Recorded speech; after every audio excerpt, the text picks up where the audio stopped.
Those people should be jailed. There were like more than 100 people gathered together, all like, screaming at each other. Literally, like closer than I have been with people pre-COVID. And I hope they tase the shit out of them. Welcome to YouTube's favorite K-pop show, DK News. David. Lots of hot ass tea. First off, a South Korean civilian is killed by North Korean soldiers, and Kim Jong-un apologizes in an unprecedented manner. And second, Weverse bringing in new artists, which are non-big hit artists. So, boy. Big news. Third, we have Enhypen fans, or I don't know if you want to call them fans, mobbing the group. I will look for you. I will find you. And I will... On to the first news. A South Korean civilian is killed by North Korean soldiers, and Kim Jong-un, the leader of North Korea, apologizes. This is a very weird piece of news we have. On September 24th, news broke out that a South Korean man was shot to death on North Korean naval territory, and his body was burned as a part of North Korea's corona prevention measures. According to reports, the 47-year-old man was a civil servant working at sea near Yeonpyeong-do, a small island just south of the naval borderline between North and South Korea. And he was on a patrol boat on the 21st on his job when he suddenly went missing. His co-workers on the boat called for search, but to no avail. The next day at 3 p.m. on the 22nd, the man was sighted in North Korean waters by a North Korean ship 38 kilometers from the initial spot he went missing. He was in a life jacket hanging onto a floatable. 6 hours later at around 9 p.m. and still at sea, the man was still in the water apparently. He was shot to death by North Korean military naval personnel, and then his corpse was burned. This news was first reported on the night of 23rd, and the Joint Chiefs of Staff of South Korea made a detailed briefing on the 24th, stating the exact timeline of events. They acknowledged that they were aware of the man being found by North Korean ship through intelligence. However, they didn't think that the North Korean military would shoot the guy. And they also said they didn't act fast because that could reveal the sources of their intelligence to North Korea. They gathered this information via intelligence. If they act right away, then it might be pretty easy to backtrack and see like, oh, who's the spy here in North Korea? They also added that the man had intentions to defect to North Korea, judging from him wearing a life jacket as well as leaving his shoes in the patrol boat before he went missing, and also special intelligence they received, which they could not state where it's from. Now the family has come out and said that he would have no intention to defect to North Korea. I mean, very few people would. And that he was a very good father for his kids, very proud of his job. And his co-workers have also come out saying he probably fell into the sea by mistake. Due to most of the intelligence gathered by the South Korean military being confidential, the truth behind his intentions will likely remain a mystery forever. On September 25th, to everyone's surprise, North Korea's leader Kim Jong-un made an unprecedented apology to the South Korean people. He stated via letter to the South Korean Blue House, "We feel sorry for the unfortunate events for disappointing the South Korean people and the president." This was the first apology South Korea received from North Korean leader in its entire history. So it's a pretty unusual event, and this caused numerous responses. This was the most interesting part of this. Some government officials and politicians showed signs of appreciation for his apology, his heartfelt apology, they claimed, seeing it as a sign of better relations with North Korea, while some thought this response was not genuine, and at the end of the day, an unarmed South Korean civilian was killed and burned. The response has divided the public opinion deeper than any recent event regarding North Korea. So I guess if that's what they wanted, then they succeeded. Perhaps making that division deeper was the president's speech at the UN General Assembly at 1:30 a.m. of September 23rd, 2 hours after his office was reported of the killing of the South Korean civilian.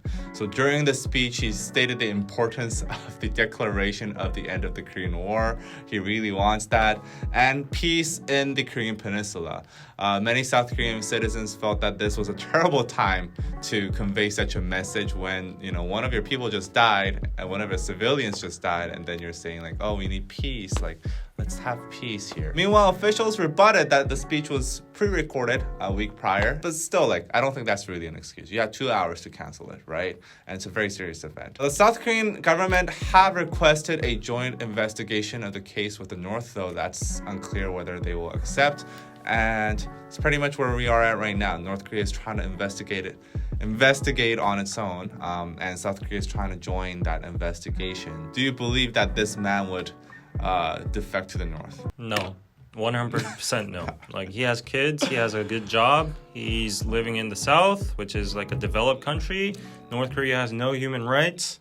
It's a dictatorship, even worse than a dictatorship. There's no reason he would want to defect there. Like, no single reason. I also have a very difficult time believing that a South Korean man with an okay job and, you know, family would want to go suddenly to North Korea. He left his ID card there in the ship. He has no way to prove his identity. Having that identity would make a huge difference in living a life in North Korea. If you're of somewhat of a respectable job in South Korea and you defect to the North, then they welcome you. They use you as propaganda. If he really wanted to go, then he probably would have brought that, right? He would have brought everything that he needed, but he just left. I'm really angry at the ruling party as well, because they were like all worshipping and appreciating Kim Jong-un's apology statement as if it were like a letter from God or something like that. They were appreciating it very much. Like, after your own civilian government public worker has been shot to death. Yeah. Like, what are your priorities? Like, Exactly. mourn. Yeah, this guy was burned. Yeah, like, try to get his body or whatever. Like, you know, investigations first before you like appreciate. Oh, the leader from the North gives us,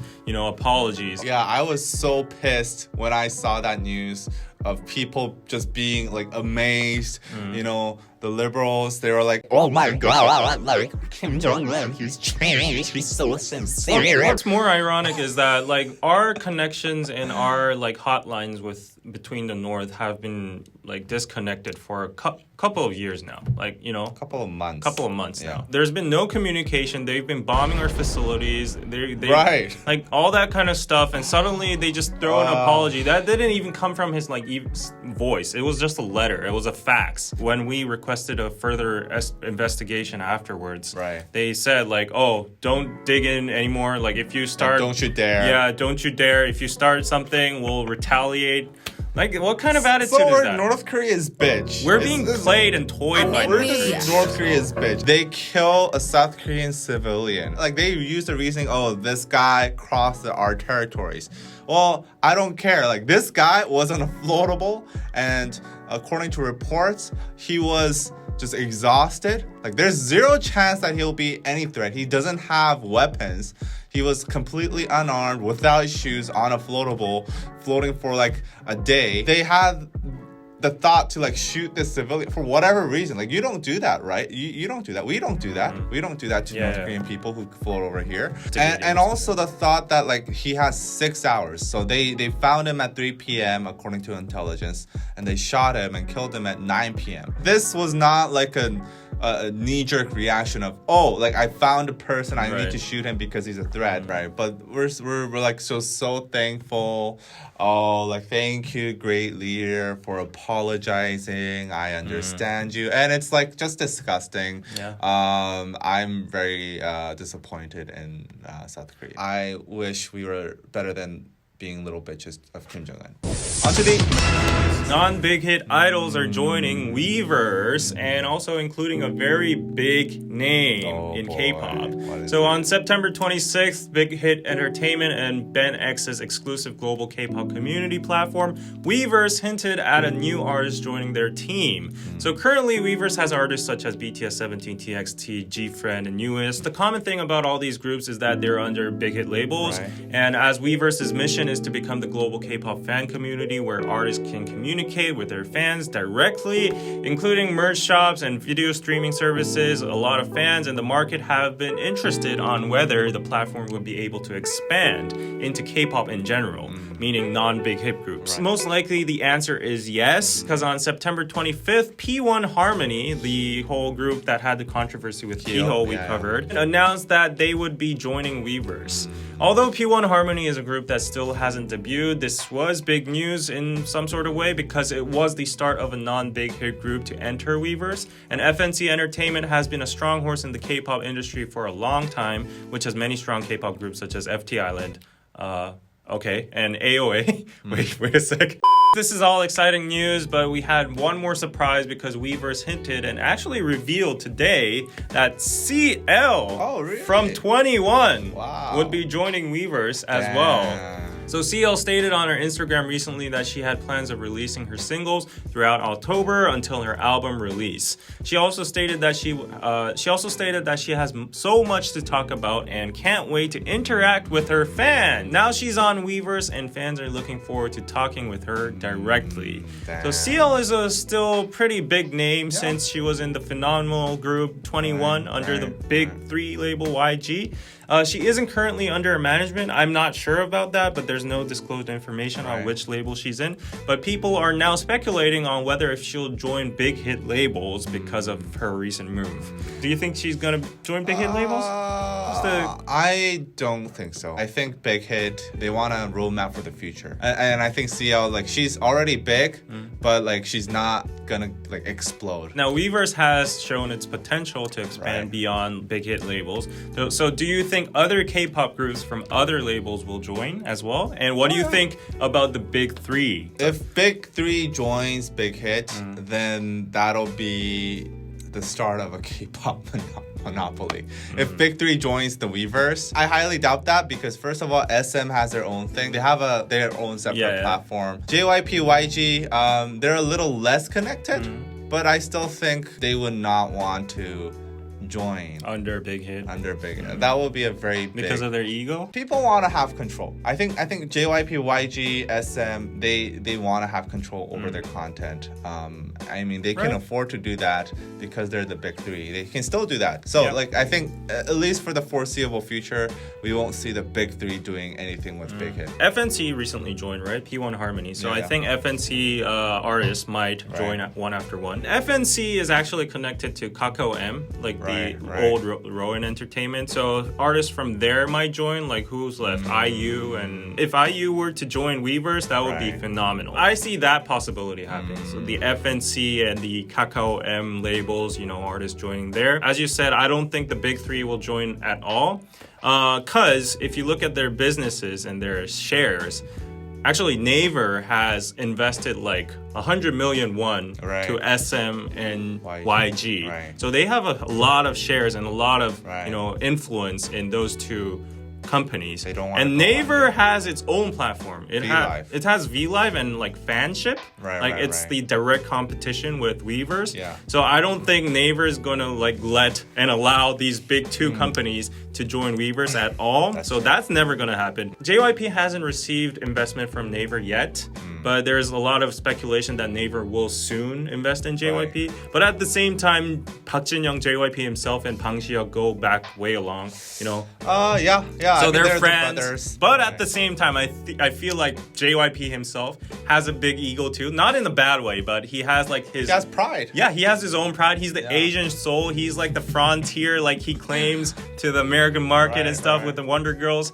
And he's doing fine with his own groups. He's like expanding into Japan with Nizi U, like Twice is amazing, ITZY is amazing. Boy Story. Yeah, I feel like the Big 3 have a very low chance of joining Weverse. Probably not gonna ever.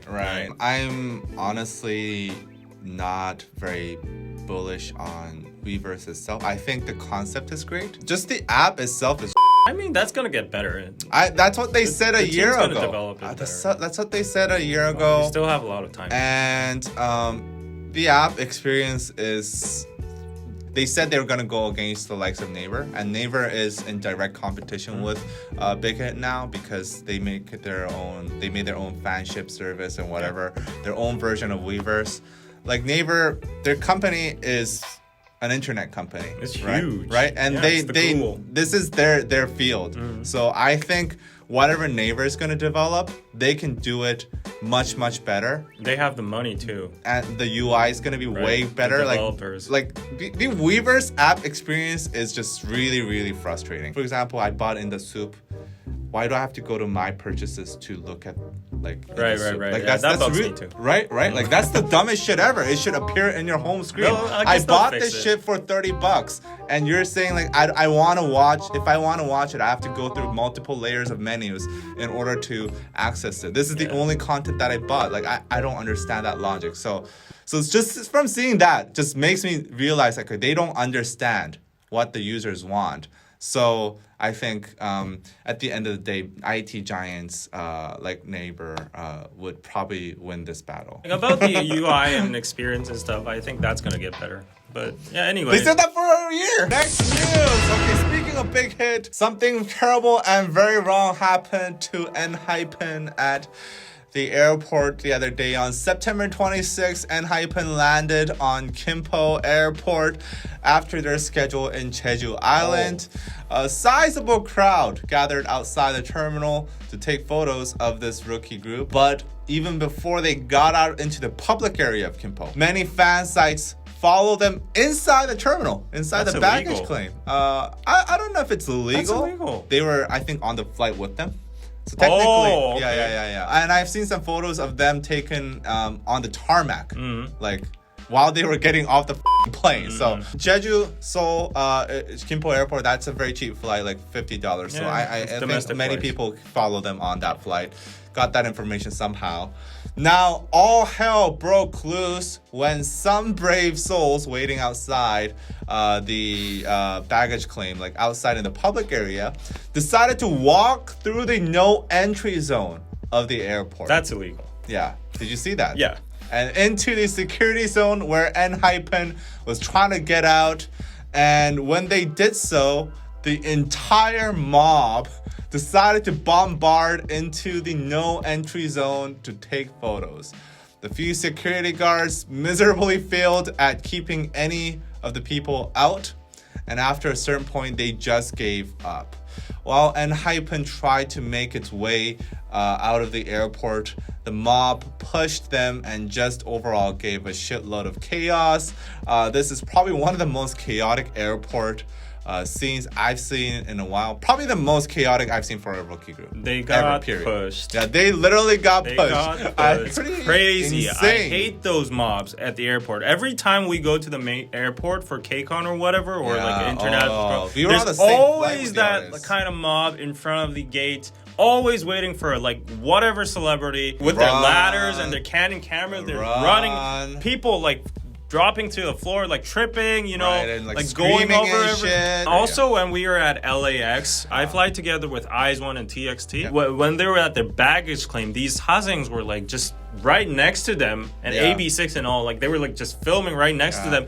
And you know what? Like right after some moment, this really like, you know, strong looking American security guard came and just like, go. But they didn't listen. They actually said like they try to fight. But they were- If you want to know why K-pop is not liked by the general public and like why people have stereotypes over K-pop, Because these people it's shit represent like this. K-pop. Yeah. Actually, I would say for a lot of people, the thought of K-pop fans is these This, people yeah, because this is what gets the most media attention. These are the type of people that follow the idols to every single schedule they have. Tonu almost fainted, and who is it? Jake almost tripped before he got into the. This is their life now. I genuinely wonder about the conversation they had after they got into the band.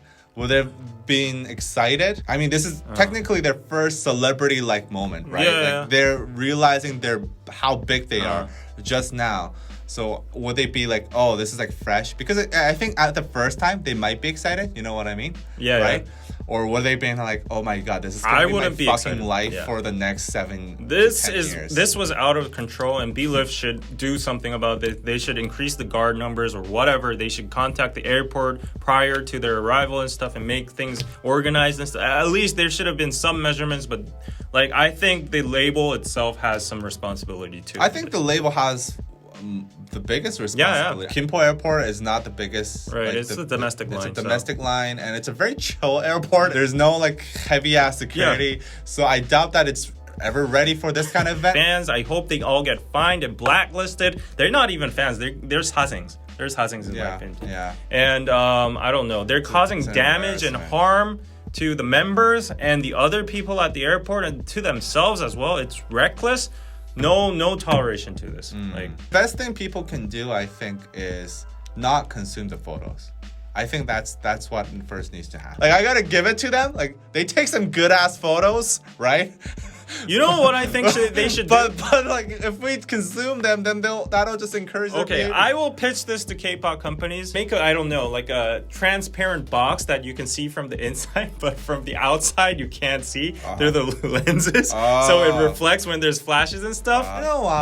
You know why they don't do that?